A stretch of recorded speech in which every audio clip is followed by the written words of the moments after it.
என் தாத்தா சொல்லி கேள்விப்பட்டிருக்கேன். யோசனையுடன் மோனிஷா கூற, பல வருஷங்களாக யாருமே பார்க்காத அந்த நபரை பற்றி சொல்றியா மோனிஷா? அவளின் இன்னொரு தோழி அதிர்ச்சியுடன் கேட்டாள். அந்த பெண்ணின் அப்பாவும் மிரியட்ஸ் அமைப்பில் முக்கியமான பொறுப்பில் இருப்பவர். அதனால் அவளுக்கு அமைப்பை பற்றி சில விஷயங்கள் தெரிந்திருந்தது. பூஜாவின் பிரேஸ்லெட்டை எடுத்துக்கொண்டு நேராக ஜீவாவின் வீட்டிற்கு வந்த ஹரிஷ் அதை ருத்ரவேந்தரிடம் கொடுத்தான். ஒரு புன்னகையுடன் அதை வாங்கி கொண்டவர், கண்டிப்பாக நீ இதை கொண்டு வருவேன்னு நான் நினச்சேன் என்று அவனுடைய தோளில் தட்டி கொடுத்தார். பிரபாகரனும் திவ்யாவும் அவனை நன்றியுடன் பார்க்க, இன்னும் அந்த கோல்டன் ஹெர்பல் மட்டும் வேணும் என்றார் ருத்ரவேந்தர். காலத்திற்கேற்றவாறு உடை, நடை, பேச்சு என்ற எல்லா விஷயத்திலும் ருத்ரவேந்தர் தன்னை அப்டேட் செய்து கொள்வார். அப்போதுதான் மக்களோடு மக்களாக அவரால் சாதாரணமாக நடமாட முடியும். ஆமாம், அடுத்தது அதுக்காக தான் கிளம்பிட்டு இருக்கேன். இப்போ கிளம்புனா தான் சரியாக இருக்கும் சொன்ன ஹரிஷ் தன்னந்தனியாக குரு சொன்ன அந்த கஞ்சமலையை நோக்கி கிளம்பினான். கடந்த முறை இதே போன்று ஒரு அதிசய மூலிகையை தேடி மலைக்கு சென்றதும் அங்கே வைத்து ருத்ரவேந்தரை முதல் முறையாக சந்தித்ததும் அவனுக்கு நினைவுக்கு வர தனக்குள் சிரித்து கொண்டான். மதியத்திற்குள் அந்த மலையின் அடிவாரத்திற்கு வந்து சேர்ந்த ஹரிஷ் அங்கு கூட்டம் கூட்டமாக ஏறிக்கொண்டிருப்பவர்களை ஆச்சரியமாக பார்த்தான். அதில் ஒருவரை நிறுத்தி அன்றைக்கு என்ன விசேஷம் என்று கேட்க, இன்னைக்கு அமாவாசைல, அமாவாசை பௌர்ணமி நாட்களில் இங்கே எப்போவுமே கூட்டமாக தான் இருக்கும். மேலே ஒரு சக்தி வாய்ந்த கோயில் இருக்குது, அங்கே போய் சாமி கும்பிட்டு வரத்தான் நாங்கள் எல்லாரும் மலை ஏறிக்கிட்டு இருக்கோம் என்று அவரும் தெளிவாகவே விளக்கம் கூறினார். தலையாட்டிய ஹரிஷும் அவருடன் சேர்ந்து மலையேறத் தொடங்கினான். அங்கு நிலவி வரும் நம்பிக்கைகளை பற்றியும் கடைபிடித்து வரப்படும் விதிமுறைகளை பற்றியும் அவர் பேசிக்கொண்டே வர ஹரிஷ் அதையெல்லாம் அமைதியாக உள்வாங்கிக் கொண்டான். நல்ல உயரத்தில் இருந்த அந்த கோயிலை வந்து அடைவதற்குள் கிட்டத்தட்ட மாலை நெருங்கியிருந்தது. கூட்டத்துடன் சேர்ந்து அந்த கோயிலை வலம் வந்தவன் யாரும் கவனிக்காத நேரத்தில் அங்கிருந்து பிரிந்து காட்டுக்குள் நுழைந்தான். அடுத்த சில மணி நேரங்களில் இருட்டத் தொடங்க மக்கள் வந்த வேகத்தில் கீழே இறங்கிக் கொண்டிருந்தனர். பௌர்ணமி அன்று எவ்வளவு நேரம் வேண்டுமானாலும் அங்கே இருக்கலாம். ஆனால் அமாவாசைக்கு அப்படி இல்லை. கோவிலின் பூசாரி உட்பட எல்லாருமே இருட்டும் முன் கீழே இறங்கிவிட வேண்டும். இது பல நூறு வருடங்களாக அந்த கோயிலில் கடைபிடித்து வரும் நம்பிக்கை என்பதெல்லாம் வரும்போது கூட வந்த நபர் சொல்லி ஹரிஷ் கேட்டிருந்தான். அதனால்தான் மொத்த கூட்டமும் கலையும் வரை எங்காவது மறைவான இடத்தில் ஒளிந்து கொள்ள முடிவெடுத்தான். அப்படியே கோயிலை ஒட்டியிருந்த காட்டுக்குள் நுழைந்த ஹரிஷ் அடுத்ததாக எந்த பக்கம் போவதென்று தெரியாமல் திகைத்து நின்றான். அவன் திரும்பி பார்க்க கொஞ்ச நேரத்திற்கு முன்பு ஜே என்று இருந்த அந்த கோவில் இப்போது ஆள் நடமாட்டமே இல்லாமல் அசாதாரணமான அமைதியில் உறைந்து போயிருந்தது. ஹரிஷுக்கு இருட்டை பார்த்தோ அந்த ஆழ்ந்த அமைதியை கண்டோ எந்த அச்சமும் இல்லை. அந்த கோல்டன் ஹெர்பலை தேடி எந்த பக்கம் செல்வதென்பது மட்டும்தான் இப்போது அவனுக்கு குழப்பமாக இருந்தது. மக்கள் கூட்டம் காலியானதும் ஒளிந்திருந்த இடத்திலிருந்து மீண்டும் அந்த கோவிலுக்கு வந்தவன், இவ்வளோ தூரம் வந்தாச்சு, ஆனால் அந்த மூலிகை எங்கே இருக்குன்னு தெரியலையே என்று கவலையுடன் நினைத்தான். ஏனென்றால் அவனுக்கு இன்னும் சில மணி நேரங்கள் மட்டும்தான் மிச்சம் இருந்தது. விடிந்து விட்டால் மீண்டும் கூட்டம் வர ஆரம்பித்துவிடும். அதற்குள் அவன் அந்த மூலிகையை கண்டுபிடித்து எடுத்துக்கொண்டு கீழே இறங்கி இருக்க வேண்டும். இல்லாவிட்டால் பெரிய பிரச்சனையை சந்திக்க நேரிடும். பல நூற்றாண்டுகளாக கடைபிடித்து வந்த அந்த நடைமுறையை அவன் மீறிவிட்டான் என்று தெரிந்தால் அவ்வளவுதான், என்ன நடக்கும் என்று கூட சொல்ல முடியாது. அதையெல்லாம் யோசித்தவன் மனதை ஒருமுகப்படுத்தி தன்னுடைய குருவை அழைக்கலாம் என்று நினைத்தபடி கண்களை மூட போக திடீரென எங்கிருந்தோ ஓடி வந்த அழகான முயல் ஒன்று அவனுக்கு முன்னால் வந்து நின்று அவனையே உற்று பார்த்தது. கோயிலின் முன் எரிந்து கொண்டிருந்த தீப வெளிச்சத்தில் அதன் கண்கள் நெருப்பு துண்டுகள் போல மின்னின.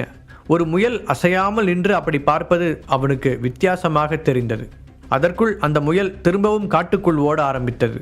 அப்போதுதான் ஹரிஷுக்கு அதில் ஏதோ ஒரு விஷயம் இருப்பது புரிய அவனும் எழுந்து அந்த முயலை பின்தொடர்ந்து ஓட ஆரம்பித்தான்.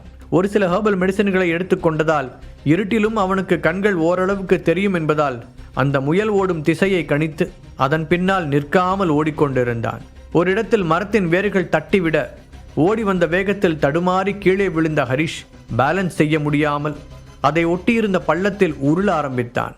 ஒரு கட்டத்தில் அவனுடைய தலை எதன் மீதோ பலமாக மோத ஹரிஷுக்கு மயக்கம் வருவது போல இருந்தது.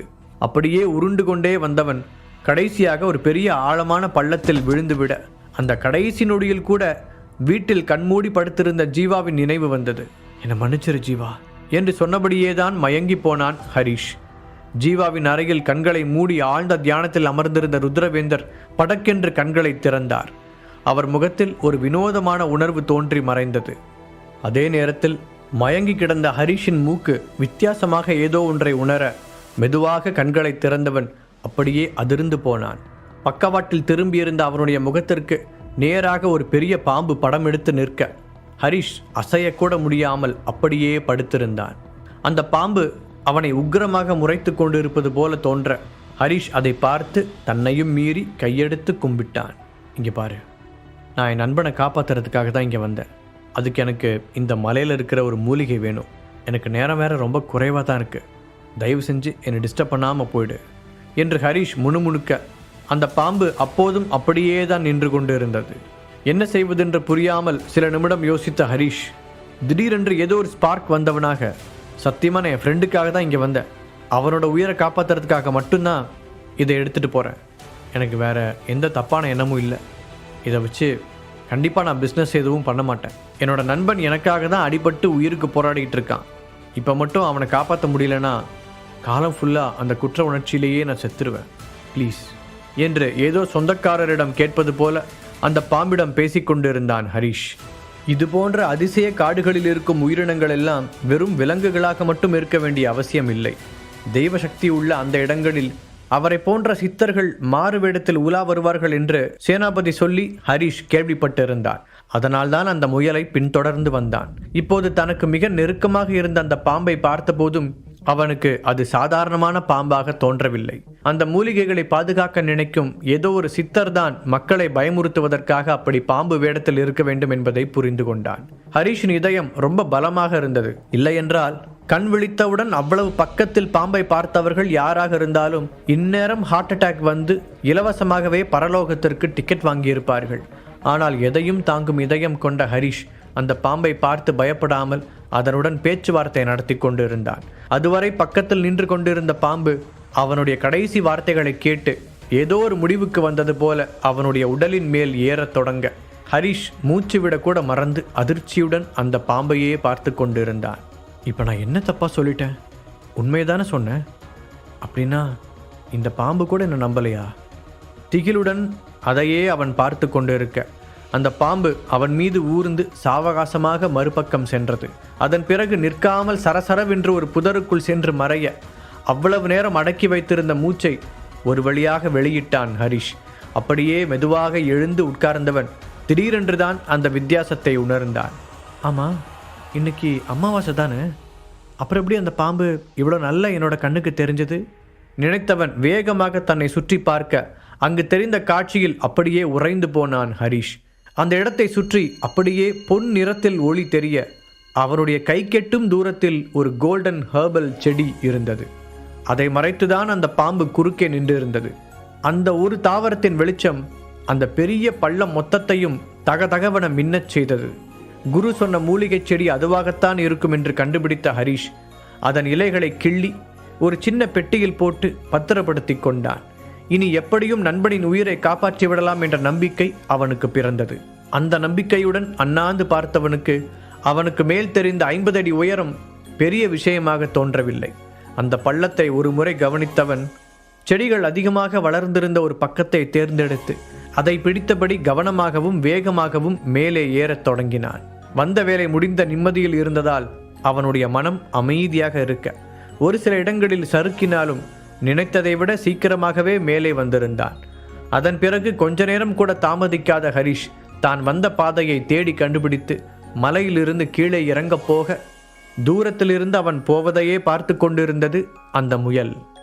உடல், தலை என அங்கங்கே காயங்களுடன் வந்திருந்த ஹரிஷை பார்த்த ருத்ரவேந்தர், என்ன அந்த மூலிகை கிடைக்கிறது அவ்வளோ சிரமமாக இருந்துச்சா என்று ஒரு சிரிப்புடன் கேட்டார். அப்போதுதான் அங்கிருந்த ஆளுயர கண்ணாடியில் தன்னை பார்த்தவன் தோள்களை குலுக்கிக் கொண்டே, உங்களை பார்க்க வந்தப்ப இருந்த அளவுக்கு கஷ்டமா இல்லை, ஆனால் கொஞ்சம் கஷ்டமாக தான் இருந்துச்சு என்றான். ருத்ரவேந்தரின் ஆசீர்வாதத்தால் தான் தன்னால் இந்த அளவுக்கு சிரமப்படாமல் அந்த மூலிகையை கொண்டு வர முடிந்தது என்று அவனுக்கு தெரியும். அதை மனதில் நினைத்தபடி அவரை பார்க்க அவரும் ஒரு அர்த்தத்தோடு ஹரிஷை பார்த்து புன்னகைத்தார். ஹரிஷ் கொடுத்த அந்த மூலிகையையும் பிரேஸ்லெட்டையும் சேர்த்து ஜீவாவிற்கு அவர் சிகிச்சை அளிக்கத் தொடங்க திவ்யாவும் பிரபாகரனும் பதட்டத்துடன் வெளியில் காத்திருந்தார்கள். ஒவ்வொரு நிமிடங்களாக கடக்க ஒரு வழியாக தன்னுடைய சிகிச்சையை முடித்து நிமிர்ந்த குரு, உன் நண்பனை காப்பாத்தியாச்சு, இனி பயப்பட தேவையில்லை என்றார். ரொம்ப நன்றி குருவே என்று சொன்ன ஹரிஷை பார்த்த ருத்ரவேந்தர், இங்கே எனக்கான வேலை முடிஞ்சிருச்சு, இனி என்னோட தேவை இருக்காது, நான் கிளம்புறேன் என்றபடி அங்கிருந்து வெளியே செல்ல தயாரானார். ஒரு நிமிஷம் குரு என்று அவரை தடுத்து நிறுத்திய ஹரிஷ், உங்ககிட்ட கேட்குறதுக்கு எனக்கு நிறைய கேள்விகள் இருக்கு. ஆனால் இப்போதைக்கு அதிலிருந்து ஒன்று மட்டும் கேட்கவா என்றான். தன்னுடைய தாடியை நீவியபடி அவன் என்ன கேட்கப் போகிறான் என்பதை உணர்ந்தது போல அதே மாறாத சிரிப்புடன் கேளு என்பதைப் போல தலையசைத்தார் ருத்ரவேந்தர். உங்களுக்கு இருக்கிற சக்திக்கு நீங்கள் நினச்சிருந்தா ஈஸியாக அந்த கோல்டன் மூலிகையை கொண்டு வந்திருக்க முடியும். ஜீவாவோட உயிரை காப்பாற்றணும்னு இவ்வளோ அக்கறை காட்டின நீங்கள் எதுக்காக அதை மட்டும் செய்யலை? நீங்கள் போயிருந்தால் என்னை விட சீக்கிரமாகவே அதை கொண்டு வந்து இந்நேரம் ஜீவாவை காப்பாற்றியிருக்கலாமே என்று கேட்டான். அவனை கூர்மையாக பார்த்த குரு அதற்கான பதிலை சொல்லத் தொடங்க ஹரிஷ் அதை ஆர்வத்துடன் கவனித்தான். உன்னோட நண்பன் எனக்காகவா உயிரை விடுற அளவுக்கு போனா? உனக்காக தானே செஞ்சான். பதிலுக்கு நீ எதையாவது செய்ய வேண்டாமா என்று ஒரே வரியில் சுருக்கமாக அவர் பதிலை கூறிவிட அதில் இருந்த அர்த்தம் புரிந்தவுடன் ஆச்சரியத்தில் கண்களை விரித்தான் ஹரிஷ். அவனுக்கான பதிலை சொல்லிவிட்டு அந்த ரூம் கதவை திறந்த குரு அங்கு எதிர்பார்ப்புடன் காத்திருந்த ஜீவாவின் குடும்பத்தை பார்த்து நம்பிக்கை தரும் விதமாக புன்னகைத்தார். ஜீவாவை காப்பாற்றியாச்சு. அந்த மருந்து முழுசாக வேலை செஞ்ச உடனே அவன் கண் முழிச்சிருவான் என்றவர் அவர்களுடைய கணக்கில்லாத நன்றிகளை பெற்றுக்கொண்டு அங்கிருந்து விடை பெற்றார். குருவுக்கு பின்னால் வெளியே வந்த ஹரிஷை ஆதரவாக அணைத்த பிரபாகரன், இப்படியாவது ஜீவாவை காப்பாற்றிடுவேன்னு எனக்கு நல்லாவே தெரியும்பா, என் நம்பிக்கை வீண் போகலை என்று கூறியபடி நேற்றிலிருந்து ஹரிஷை திட்டிக் கொண்டிருந்த அவருடைய உறவினர்களை திரும்பி பார்த்தார். காப்பாற்றிட்ட மட்டும் எல்லாம் சரியாயிடுமா? இந்த நிலைமைக்கு காரணமே அவன் தானே. தங்களுக்குள் முணங்கியவர்கள் அதற்கு மேல் எதுவும் பேசவில்லை. தாத்தா ஒரு ஹெல்ப், ஜீவா கண் முழிக்கிற வரைக்கும் நான் இங்கேயே இருக்கவா? ஹரிஷ் தயக்கத்துடன் கேட்க, இதெல்லாம் கேட்கணுமா ஹரிஷ்? இனிமே இது ஜீவாவோட வீடு மட்டும் இல்லை, உன்னோட வீடும் கூட தான். நீ விரும்புகிற வரைக்கும் எவ்வளோ நாள் வேணாலும் இங்கே தங்கலாம் பிரபாகரன் கூற ஹரிஷ் நெகிழ்ச்சியுடன் அவரை பார்த்தான். ஜீவாவின் உறவினர்கள் இருவரும் கிடைத்த ரூமில் போய் நிம்மதியாக தூங்க பிரபாகரனையும் அவருடைய ரூமிற்கு சென்று ரெஸ்ட் எடுக்க சொல்லி வற்புறுத்தி அனுப்பி வைத்தான் ஹரிஷ். அதன் பிறகு திவ்யாவும் ஹரிஷும் மட்டும் அமைதியாக காத்திருக்க நேரம் செல்ல செல்ல சோர்வில் திவ்யா தூங்கி வழிய ஆரம்பித்தாள். திவ்யா, நீ போய் உன்னோட ரூமில் ரெஸ்ட் எடு, நான் ஜீவாவை பார்த்துக்கிறேன் ஹரிஷ் சொல்ல, இல்லை ஹரிஷ், நான் இங்கேயே இருக்கிறேன் என்றாள் திவ்யா. என்னதான் அவளுக்கு ஹரிஷின் மீது நம்பிக்கை இருந்தாலும் ஜீவாவை ஹாஸ்பிட்டலுக்கு அழைத்து செல்லாமல் இங்கேயே ட்ரீட்மெண்ட் பார்த்தது சரியா தவறா என்ற குழப்பம் அவளுக்குள் ஓடிக்கொண்டுதான் இருந்தது. அதனால் அவள் இன்னுமே கவலையுடன் தான் இருந்தாள். அவளுடைய முகத்தை பார்த்து அதை புரிந்து கொண்ட ஹரிஷ், திவ்யா நீ என்ன யோசிக்கிறேன்னு எனக்கு புரியுது. உன்ன மாதிரியே நானும் ஹாஸ்பிட்டலையும் டாக்டர்ஸையும் கண்டிப்பாக நம்புகிறேன். என்ன, ஜீவாவை, எங்கள் அப்பாவை, அவ்வளோ ஏன் இப்போ சந்தனாவை கூட அவங்க தான் காப்பாற்றினாங்க. ஆனால் அது எல்லாமே இங்கே எல்லாருக்கும் அடிபடுற மாதிரி சாதாரணமாக நடந்த விஷயங்கள். ஆனால் இந்த தடவை அப்படி இல்லை. சாதாரண மனுஷங்களை விட அதிகமான சக்தி வாய்ந்த ஒரு பொண்ணு ஜீவாவை தாக்கியிருக்கா. அதுவும் ஏதோ ஒரு வித்தியாசமான முறையில் அவரோட இதயத்து மேலே அடிச்சிருக்கா. அதை எப்படி டாக்டர்ஸால் கண்டுபிடிச்சி ட்ரீட்மெண்ட் கொடுக்க முடியும்? அவங்க லேட் பண்ணுற ஒவ்வொரு நிமிஷமும் ஜீவாவுக்கு தான் ஆபத்தாக முடியும். அதனால தான் நான் என்னோட குருவை முழுசாக நம்பினேன். தாத்தா என்ன நம்பினார். இன்னும் சொல்லப்போனால் நாம் கொடுத்த ட்ரீட்மெண்ட்டை விட அந்த நம்பிக்கை தான் இன்றைக்கி ஜீவாவை காப்பாற்றி கொண்டு வந்திருக்குன்னு சொல்லலாம். அதனால் நீ எதையும் போட்டு குழப்பிக்காத, தைரியமாறு. ஹரிஷ் பேசிய வார்த்தைகள் பெரிய நம்பிக்கையை கொடுக்க திவ்யாவின் முகத்திலும் ஒரு வெளிச்சம் வந்தது. கொஞ்ச நேரம் ஜீவாவையே பார்த்து கொண்டிருந்த அவள் சோஃபாவில் அமர்ந்தபடியே தன்னையும் மறந்து தூங்க ஒரு பெட்ஷீட்டை எடுத்து அவளுக்கு போர்த்தி விட்ட ஹரிஷ் ஜீவாவிற்கு பக்கத்தில் சேரை இழுத்து போட்டு உட்கார்ந்தான். கிட்டத்தட்ட விடியும் நேரம் ஆகிவிட ஹரிஷுக்கு லேசாக எரிச்சல் வர ஆரம்பித்தது. 2 நாட்களாக அவசரத்தில் கிடைத்ததை சாப்பிட்டதால் வயிறு வேறு பசிக்க ஒரு காஃபி போட்டு குடிக்கலாம் என்று கிச்சனுக்கு சென்றான். அதை எடுத்துக்கொண்டு மீண்டும் ஜீவாவின் ரூமுக்கு திரும்பியவன் தூங்கிக் கொண்டிருந்த திவ்யாவின் தலைமாட்டில் ஒரு பெரிய உருவம் நின்று அவளுடைய தலையை தடவி கொடுப்பதை பார்த்தான். ஹேய், யார் நீ? எப்படி உள்ள வந்த? பதட்டத்துடன் கேட்டுக்கொண்டே உள்ளே ஓடியவன் அந்த உருவம் திரும்பி அவனை பார்த்து சிரிக்கவும் அடுத்த அடியை எடுத்து வைக்க முடியாமல் அப்படியே சிலையாகி நின்றான். நண்பா, நீ இங்க என்ன பண்ற? பெரிய சிரிப்புடன் ஜீவா கேட்க, என்ன பயமுறுத்தியே சாக வச்சிட்ட மச்சான் என்று ஹரிஷின் கண்களில் கண்ணீர் அருவி போல கொட்ட ஆரம்பிக்க 2 எட்டில் அவனுக்கு பக்கத்தில் வந்த ஜீவா ஹரிஷை இறுக்கமாக அணைத்தான். நான் நல்லா இருக்கேன் ஹரிஷ், நீ அழாத என்று கூறிய ஜீவா அவனுடைய அழுகை நிற்கும் வரை முதுகில் விடாமல் தட்டி கொடுத்தபடி இருந்தான். 2 நாட்களாக மிகப்பெரிய அழுத்தத்துடன் சுற்றி கொண்டிருந்த ஹரிஷின் மனபாரம் ஜீவாவின் தோள்களில் கண்ணீராக வழிந்து கொண்டிருந்தது. தன்னுடைய உயிர் நண்பன் சரியாகிவிட்டான் என்பதை ஒரு வழியாக உணர்ந்த ஹரிஷின் அழுகை குறைந்து அவன் மகிழ்ச்சியோடு சிரிக்க ஆரம்பித்தான். ஹரிஷ், நீ இந்த அளவுக்கு உணர்ச்சி வசப்படுவேன்னு எனக்கு தெரியாது. உன்கிட்ட நான் இதை எதிர்பார்க்கல. சத்தமாக சிரித்தபடி ஜீவா கூற, அந்த சத்தத்தில் கண்முழித்த திவ்யா பார்த்தது கலகலவென்று சிரித்து கொண்டிருந்த ஜீவாவையும் கண்களில் கண்ணீரும் முகத்தில் சிரிப்பும் கலந்து பரவசத்துடன் நின்று கொண்டிருந்த ஹரிஷையும் தான். இரு நண்பர்களும் எதிரெதிராக நின்றிருந்த அந்த காட்சி அவளுடைய மனதில் காலத்திற்கும் அழியாத ஓவியமாக பதிந்து போனது. ஜீவா என்று சந்தோஷமாக கூவியபடி எழுந்தவள் அவனை நோக்கி ஓடிவர ஹரிஷ் நண்பனிடமிருந்து சற்று விலகி நின்றான். ஜீவாவிடம் வந்த திவ்யா இதற்கு மேல் அவனை விடவே மாட்டேன் என்பது போல இறுக்கமாக அணைத்து அவனுடைய முகத்தில் முத்த மழை பொழிய ஆரம்பித்தாள். அவளுடைய உணர்ச்சிகளை புரிந்து கொண்ட ஜீவாவும் மெதுமெதுவாக அவளை ஆறுதல் படுத்தினான். அவர்கள் இருவருக்கும் இடையில் தொந்தரவாக இருக்க வேண்டாம் என்று நினைத்த ஹரிஷ் நேராக பிரபாகரனின் ரூமுக்கு சென்று அவரிடம் விஷயத்தை சொன்னான். அதன் பிறகு ஜீவா கண்விழித்த விவரம் வீடு முழுவதும் பரவ எல்லோரும் மகிழ்ச்சியுடன் அவனை போய் பார்த்தனர். அவ்வளவு நேரம் தன்னை தைரியமாக காட்டிக் கொண்டிருந்த பிரபாகரனும் முழு ஆரோக்கியத்துடன் நின்று கொண்டிருந்த பேரனை பார்த்ததும் தன்னை மீறி கண்ணீர் விட்டு கதறி அழ ஆரம்பித்தார். ஜீவா அவர்கள் எல்லோரையும் சமாதானப்படுத்த அப்போது திவ்யா அவன் கோமாவில் இருந்தபோது நடந்த எல்லா விஷயங்களையும் கூறினாள். ஜீவாவை காப்பாற்ற ஹரிஷின் குரு உதவியது, பூஜா தன்னுடைய பிரேஸ்லெட்டை கொடுத்தது, ஹரிஷ் கஷ்டப்பட்டு அந்த கோல்டன் ஹெர்பலை கொண்டு வந்தது என்று எல்லாவற்றையும் அவள் கூற இவ்வளவு பேர் தனக்கு உதவி இருக்கிறார்கள் என்பதை உணர்ந்த ஜீவாவின் கண்களில் கனிவு வந்தது. இந்த வாழ்க்கையில் பணம் காசு என்பதை தாண்டி மனிதர்கள் எவ்வளவு முக்கியம் என்பதும் அவனுக்கு புரிந்தது. உயிர் போகும் நிலைமையில் இருந்த அவனை அவனிடம் கொட்டி கிடந்த பணம் காப்பாற்றவில்லை. ஹரிஷ் அவன் மீது வைத்திருந்த அன்பும் மற்றவர்களின் உதவியும் தான் அவனை எழுந்து நிற்கச் செய்திருக்கிறது. இதையெல்லாம் யோசித்து பார்த்தவன் மீண்டும் ஒரு பெரிய புன்னகையுடன் ஹரிஷை அணைத்து கொண்டான். ஹரிஷ், நீ செஞ்ச எல்லாத்துக்கும் நான் ரொம்ப நன்றி உள்ளவனா இருப்பேன். அதுக்காக உனக்கு தேங்க்ஸ்லாம் சொல்ல மாட்டேன்.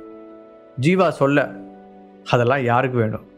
முதல்ல நீ எனக்கு தேங்க்ஸ் சொல்லணும்னு நான் எதிர்பார்க்கவே இல்லை என்று ஹரிஷும் பதிலுக்கு கேலி செய்தான். அவர்கள் இரண்டு பேரும் சின்ன பிள்ளைகள் போல விளையாடுவதை பிரபாகரனும் திவ்யாவும் மகிழ்ச்சியுடன் பார்த்து கொண்டிருந்தார்கள்.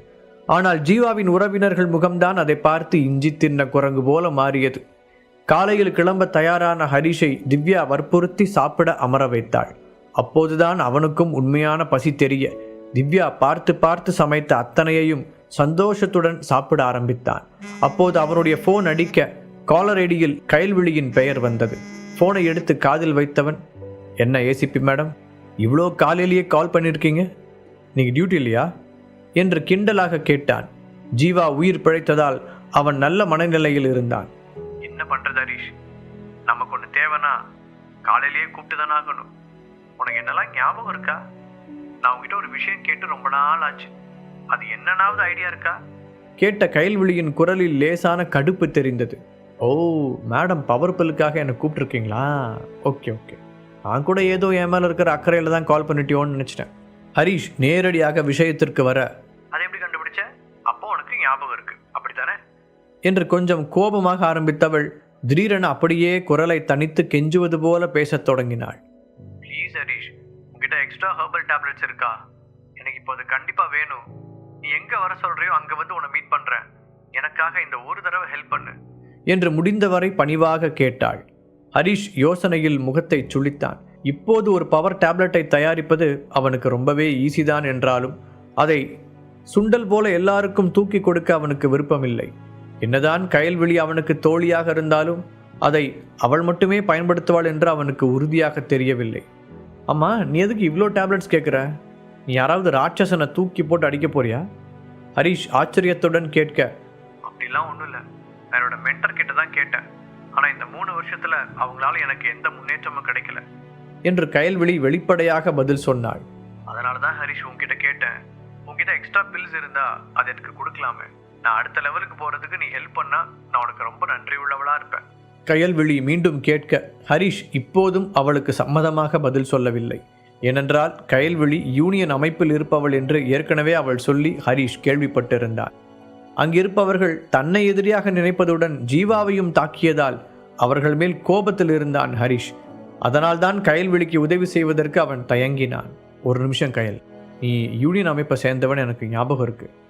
நிஜமாவே அவங்க இந்த ட்ரைனிங்கில் சீரியஸாக இருக்காங்களா என்று சந்தேகத்துடன் கேட்ட ஹரிஷின் மனதில் பல்வேறு சிந்தனைகள் ஓடிக்கொண்டு இருக்க சடனாக நிமிர்ந்து உட்கார்ந்தவன், உங்கள் அமைப்போட ஹெட் பேர் ரேணு பிரியாவா அவங்க தான் அவனோட மென்டரா என்று பல்லை கடித்துக்கொண்டே கேட்டான். ஹரீஷ் குரலில் தெரிந்த மாற்றத்தை கைல்விழி கவனிக்கவில்லை. முழு கதையையும் கேட்டு மகிழ பாக்கெட் FM ஆப்பை டவுன்லோட் செய்யுங்கள். லிங்க் டிஸ்கிரிப்ஷனில் கொடுக்கப்பட்டுள்ளது.